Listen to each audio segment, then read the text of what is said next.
Well. Sorry, what do we have here? Dana White, baldy, rearing his head at about 11 p.m. US time, with 15 minutes to go on my work shift at 3 p.m. in the afternoon, making me wait 15 minutes before I could get home and record a video. But fight announcements, let me tell you, this is a badass card. We got a bunch of fights. Lopez Volk, Chandler Pimlet, Yair vs Pitbull, Prates vs Jeff Neal, Ige versus Sean Woodson. That's all on the Miami card.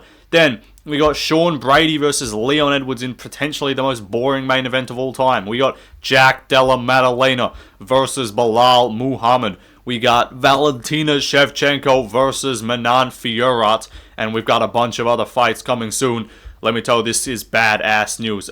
Anyway, yeah, Dana White coming in clutch with the fight announcements to liven up our days. I knew about all this shit, so I'm not that surprised, but it's still sick. Like, I was hyped. My initial reaction when I first found out about this last week was as hyped as everyone else is now. But I just I just had to keep it under wraps for a little bit. I told a few people because I'm not trustworthy. But anyway, yeah, fight announcements. Let's get started. Diego Lopez versus Alexander Volkanovski. I'm going to be picking Volk to win. Volk's getting the belt back. Rumor has it, per sources, Lucas Tracy just started muzzing in a Walmart when this news dropped because Volk's getting the belt back. And I actually think he will. Like, maybe Lopez can KO him. That is a chance. But I genuinely think this is a very winnable fight for Volk. I think Lopez, 5 rounds, ain't going to do him any favors. And I think it's either Lopez round 1 KO, or it's a Volkanovski dominant decision or late finish. Because I just don't think Lopez has anything for him past round 1, apart from the power. I think Volk's grappling is too good. I don't know. I think this is just a good matchup for Volk. Now, maybe this is heartbreak and Volk loses again, but I think this is him. This is Volk's time. This is the sort of Aldo losing to Conor, and then Conor moving up, and then Aldo getting the rematch against, getting a fight with Frankie Edgar for the belt, winning the belt back. I think it's pretty similar. It's a similar sort of vibe to me, and that's what I think is going to happen. I'm picking Volk. This is amazing, honestly. I actually like this, because Ilya, we'll save that for another video. I've got some information on that. Ariel's now just popping his head up, popping his little Jewish nose out from the tunnels, saying that Ilya's fighting Islam. Yeah, that's kind of checks out, guys. I'm just gonna tell you. Everyone's hypothesizing, they're gonna make Ilya fight a contender. I don't think they are. I think he's getting the title shot. But anyway, we'll see what happens there. I think Max versus Charles Oliveira. International Fight Week co-main event. Don't tell anyone. But, yeah, I think that's what's going to happen. Hopefully. We'll see maybe, though, Ilya does fight a contender. Maybe Ilya fights a Poirier or something. Maybe they just run Arman Islam. We'll see what happens. But it really doesn't seem like Dana wants to give Arman a title shot. So, Ilya, we'll talk about that in another video, maybe when that gets announced. But yeah, Dana White wasn't going to fucking announce Ilya versus Islam on an Instagram live. Like, that's getting its own mega fucking announcement at a pay-per-view probably, or at the post-fight press. That's going to get a big announcement on its own. That ain't getting bunched up with all this other shit. Everyone's saying, Dana dropped a nuke. No, he didn't drop a nuke. He dropped a fucking tactical missile strike of like 7 different fucking warheads, bro. Like, he didn't drop one mega fight. He just dropped a bunch of crazy fights. Like, Miami is sick. This card is incredible. Rivaling, I'd say better than, it's maybe, I'll have to compare them in my head, because this is borderline 299 level stuff. I can compare them later on. But yeah, the Miami card's always fun as hell. But Lopez Volk, I can't be fucked giving an in-depth breakdown. Maybe I'll do its own video about like Volk getting the belt back. But yeah, I just think Lopez he's great, and I like Lopez a lot. Both of these two are my top 5 favorite fighters. Volk's just a few spots ahead. So I will obviously be rooting for Volk. I think majority of the fan base will be rooting for Alexander Volkanovski. Also, with what I said before, that's not guaranteed. Like, there could happen, but if Ilya fights Islam, expect Holloway versus Charles, and then expect Poirier versus someone else. I don't know who the fuck Poirier is going to fight, but that's interesting, because it might end up being, because I was told if Islam moved up, and for some reason they didn't do JDM Bilal, which I knew was happening, but if Islam had moved up and fought Bilal, which was unlikely, then they were going to do Ilya versus Charles for the lightweight belt. That's what I was hearing, but obviously that's not happening. So I think it will end up being Ilya or Islam. I think it will probably end up being Charles Oliveira, Max Holloway, either on the Newark card or the International Fight Week card. More likely International Fight Week. Pantoja Kai, which was rumored for this card, for this Miami card for ages, is going to end up being on the Newark card, is what I've been told. And then we're getting, probably that's going to be main event. Or we might get a triple low-end title fight, because apparently Maraba, actually they probably won't do Maraba in June, but they'll probably do Pantoja, main event versus Kai, Newark, and then co-main, Pena versus Harrison. That's my guess. International Fight Week, probably Islam Ilya, co-main, Charles versus Holloway, or Holloway versus Poirier, or Charles versus Poirier. One of those combinations of fights, I imagine. But again, I hit most of this news on the head. Anyway, let's move on, though, to the co-main event. And we got Paddy Pimblett versus Michael Chandler. I can't trust Chandler to win, but I still think Pimblett sucks. I just cannot bear to see Paddy Pimblett fucking win this fight. If he finishes Chandler, I'm going to be pissed off, because you already know Bedtime's going to be running in saying, he did it better than Charles Oliveira. I already know. Chandler's dumb as fuck. He should fucking KO Pimblett if he's got a brain, but he doesn't. So, I don't know. Are we rooting for Paddy, I guess, just for the sake of like the division, because we need new guys in the top 15 or top 10, and I don't want Chandler to keep getting unlimited fucking title shots. Thank God he didn't get the Arman fight. That would have pissed me off. But 5-round co-main event, I think 5 rounds favors Paddy slightly. We haven't seen him in 5 rounds, but I imagine he in the UFC at least. But I imagine he'll be fine.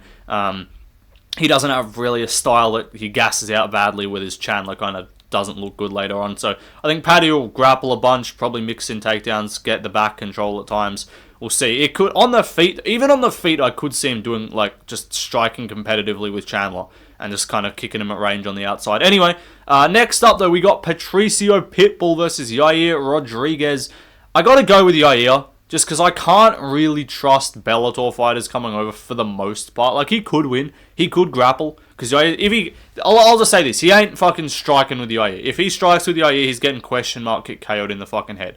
But if he grapples, he can win. And he should. Because if he's got a brain, he'll grapple. And also, we kind of want Pitbull to win. Because if they do, like, if Volk beats Lopez, and then they'll probably do Movzar after that. But who knows, they might even make Movzar fucking fight again, honestly. Fuck it. I'm just looking at Twitter right now as I'm recording. But, yeah, crazy stuff. I don't know. This is still nuts. Someone's sending me... Yes, I saw the fucking news, buddy. Alright, anyway. What am I even talking about? Pitbull, Yair. We kind of want Pitbull to win here. Even though Yair's fun. He's already lost to Volk. Yair Lopez would be fun, I guess, if Lopez wins. But, like... I think overall, we need new faces at the division. We need guys that Volk hasn't already beat if he's going to beat Lopez. So Pitbull beating Yair would give a new challenge. And they'll probably give him, if he beats Yair, they'll probably just give him a title shot. And again, Illy's done with 45 permanently. He ain't coming back down. He says he can't make the weight. So Volk's got a whole opportunity to just have a back end of his career, 35 plus, fucking run at the belt and title reign. This dude's going to become the fucking goat of the sport. Just from... I know there's going to be people that be like, oh, it was only just because Ilya left. Well, so what? That's fucking Aldo winning the belt back afterwards. Like, you could be like, oh, but if Conor had stayed at featherweight, then everyone, he would have beaten everyone. Like, no, you can't do that. If they leave, the legacy still counts. It's not like some fraudulent fucking, like, John Jones title or something, like a John Jones-Stipe fight. Like, this is still a valid fight. This is not Lopez, this is not Volk versus some undeserving contender.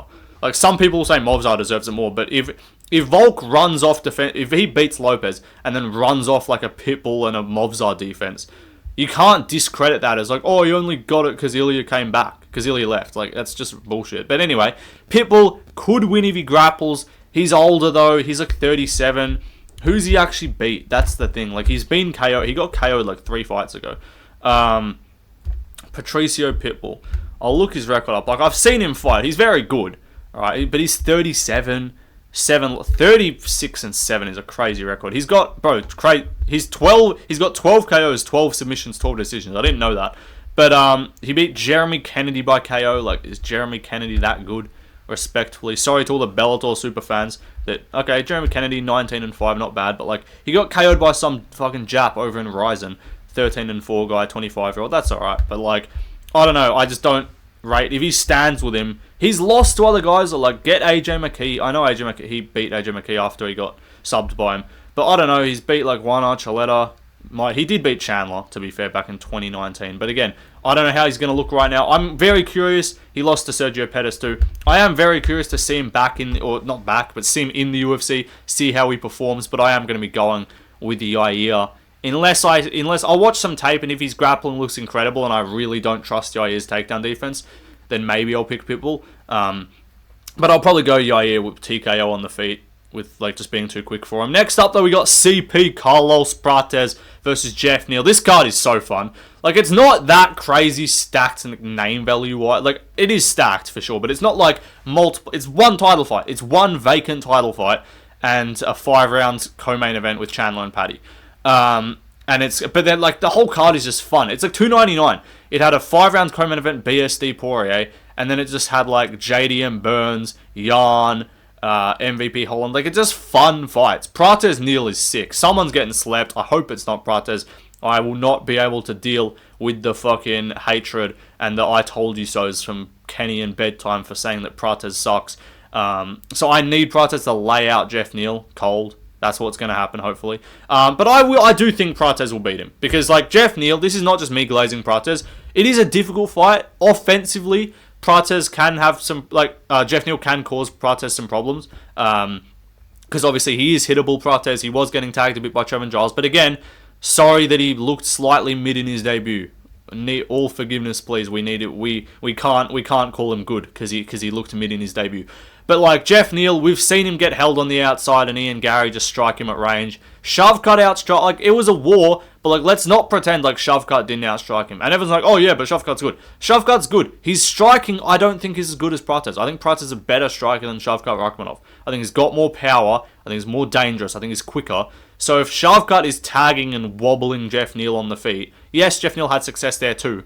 But as long as Prates isn't just unbelievably chinny, which I don't think he is, again, 3 rounds, Jeff Neal's not going to grapple him, so there's no concern of like a cardio or a grappling problem here. This is just going to be on the feet. And I think this will give us a really good preview as to what a Prates JDM fight's going to look like. Not a guarantee, but if Prates goes out there and lays out Jeff Neal, I don't want to hear Bedtime jumping on here saying, do not ever compare Prates to JDM. They're completely different levels. Maybe they are. Maybe JDM is just 10 times better than him. But you can't say that until you've actually seen Prates lose. So, let's see. I think Prates finishes him. Jeff Neal hasn't actually been finished by strikes in the UFC, so that will be a first if it happens. But I reckon Prates can catch him. I think he's a little bit quicker. And how old's Jeff Neal as well? Like, I don't know. He looked good against RDA, but like, it's RDA. Jeff Neal's 34, turning 35 in August. He's not that much older than Prates, but Prates is the one on the come up. He's got major momentum. Jeff Neal's taken fair gaps between his like fights and stuff, so I'll pick Prates, and I really hope he wins. Anyway, what do we got next? I think we got fucking Leon Edwards versus Sean Brady. I don't even care. Shit fight. London is so washed. I'm sorry. Like, the card is decent. Let me look up the London card. I'll do a video maybe as 314 Oz on its own, just like previewing the whole card, because I won't talk about all the other fights right now. But the main 4, Prates Jeff Neal was announced earlier today. But like Leon Edwards, Sean Brady, Yarn versus Olberg's good. Garner Nelson versus 4570. Molly McCann versus Estella Nunes, 6-5 record by the way. Jordan Vucenic, Chris Duncan's fun. Wood versus Charriers, fun. Herbert versus Padilla. Kavanagh versus Dos Santos. Tybora versus Porkin. Leroy Duncan was put, like, that London card is so mid, and that main event now is going to be fucking buns. So, yeah, you better hope that Olberg Blachowicz is good. Honestly, promote that to the main event. But, yeah, mid-fight, I'll probably pick Brady just because he'll probably just do exactly what Bilal did. Anyway, I guess that sucks for them, but yeah, I knew about all this shit anyway, so I predict these things, yeah? What do we got next, though? Now we got the other big news. This is the one that almost went under the radar, because everyone's fucking posting about Lopez Volk. Are we forgetting that we've literally just got the most random fucking unexpected title fight ever? Even though, obviously, I expected it, because I knew. But, why am I saying Prates? JDM versus Bilal Muhammad. Logic says pick Bilal to out-grapple him. And logic says that JDM got taken down by Basil Lafez and held there for rounds. So there is a very good chance Bilal just smudges him and looks, and just, it's mid, and it's over, and like... Honestly, though, if this was in Australia or in America, I would pick JDM. It's in fucking Canada, bro. You already know this is going to be an absolute stink fest. Bilal's going to win 49-46. Like, I want JDM to win. I'll probably end up picking him just out of spite because I don't like Bilal and I want JDM to win the belt. So yeah, I don't know. I have been saying JDM is in question though. I have been saying his grappling's in question. He got taken down and held there by Burns. He got taken down and held there for moments by fucking Basil Hafez. So yeah, realistically, all logic says pick Bilal. And if the odds are like even, I'll definitely be more comfortable with Bilal. But like, if this is like minus 250, minus 300 Bilal, it's definitely worth putting money on JDM. But anyway, that'll do it for that fight. I'll talk about that maybe later on or something. We got also Shevchenko, Fiorot. I'll pick Shevchenko, I guess. Fiorot's bigger. So if she can outstrike her, she can win, because I don't think Shevchenko will take her down. But I'll pick Valentina to win.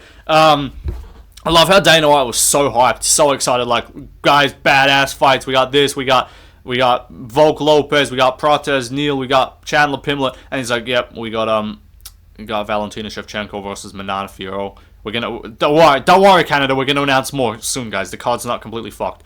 But also Burns versus Michael Morales got moved to that card too. That was on the Miami card. Crazy to think that Anthony Smith versus Ming Yang Zhang and and Burns Morales were both initially scheduled on that Miami card, and they got moved. Dan Ige, Sean Woodson's on the Miami card too. I'll pick Ige to win that. I think that's the fight Ige wins. These are the type of fights Ige wins. He's going to be at like a 12-inch reach disadvantage. That is going to look like the weirdest contrast of builds ever. But yeah, Woodson's chinny. I think Ige will lay him out. Anyway. That'll do it. There's other good fights like Reyes, Krylov on the Miami card. There's some other fun fights there. I'll talk about maybe that in another video. But hope you guys enjoyed. Again, become a member of the channel and shit too. I think I put a link in the description. Hey, become a member and maybe I'll give you guys some fight news before it comes out. Maybe I can scam you into paying me money for early fight announcements. People in the comments who I told though confirm I did know all of this. Anyway, goodbye. See you in the next one. And yeah. Volk's getting the belt back, boys. Lucas Tracy fell to his knees in a Walmart, started muzzing. Shout out. Anyway, goodbye.